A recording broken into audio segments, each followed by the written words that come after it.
حضور اکرم صلی اللہ علیہ وسلم فرماتے تھے، حلال کھلا ہوا ہے اور حرام بھی کھلا ہوا ہے، اور ان دونوں کے درمیان بعض چیزیں شبہ کی ہیں جن کو بہت لوگ نہیں جانتے کہ حلال ہیں یا حرام۔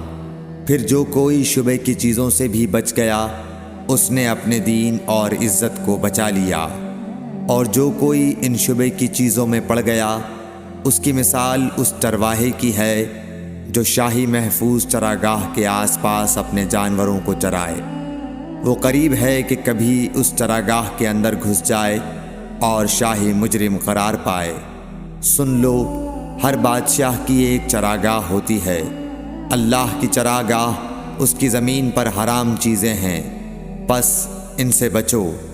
اور سن لو، بدن میں ایک گوشت کا ٹکڑا ہے، جب وہ درست ہوگا سارا بدن درست ہوگا، اور جہاں بگڑا سارا بدن بگڑ گیا۔